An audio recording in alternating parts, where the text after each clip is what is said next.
So mga idol, meron po tayong breaking news. Nilinaw na po ni Casimero Cuadro Alas, ngayong linggo po lalabas ang fight date schedule nila o reschedule po ng laban nila ni Luis Nery.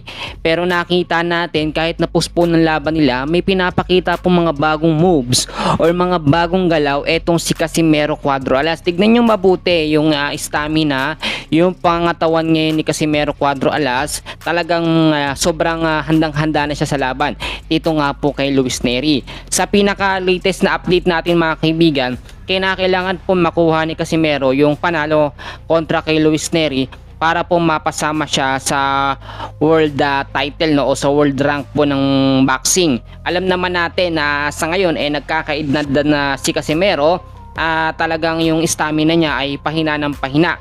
May mga nagsasabi and then ayon na rin sa ibang mga boxing analyst, hindi raw po tatagal si Casimero hanggang 12 rounds. Kaya ang ginagawa ni Casimero daw, minamadaling tapusin yung laban sa loob ng round 1 hanggang sa round 1. Kagaya nung nangyari doon sa naging laban niya kay Saul Sanchez na inabot lang ng ilang round, at nakita naman natin ganun ang estratehiya nitong si Casimero. Pero nagkakamali ho yung mga boxing analyst na yun sa sinasabi nila kay Casimero.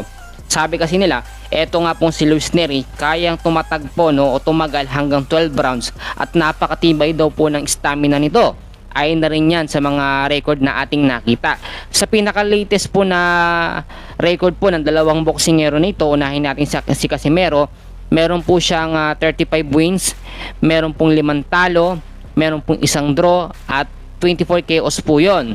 37 years old, malapit na mag-40.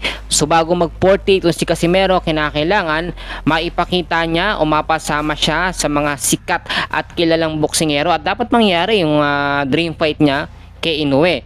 Sa kabilang banda naman po, eto naman pong si Luis Nery, tuloy-tuloy yung pag-iensayong ginagawa ngayon at hindi po totoo yung ito'y aatras o tatakbo sa laban nila nitong si Casimero Cuadro Alas. Bagkos tuloy po yung laban para may mapatunayan siya na hindi siya kayang talunin ni Casimero Cuadro Alas. Yun kasi ang gusto pong mangyari nitong si Luis Nery. Sa pinaka-record naman ni Nery, meron itong 37 wins, may 2 talo pa lamang, yung isa dyan kay Inoue, at 28 po doon ay KOs. Tignan yung mabuti, napakatindid po talaga nitong si Luis Nery. 31 years old, medyo bata talaga ito kay Casimero, kaya yung stamina nito ay talagang tatagal hanggang sa huling mga rounds. Pero hindi natin sinasabi na si Casimero hindi tatagal, kaya ang gusto niyang mangyari, tapusin agad sa round 1 hanggang round 5 yung laban kay Luis Nery. Hindi naman gano'n kasi kadali yan, pero kayang-kaya at hindi imposible. Alam niyo yung mga lucky punch, nangyayari po talaga yan sa boxing. So yan muna yung pinaka-update natin ngayon. Maraming salamat po sa inyong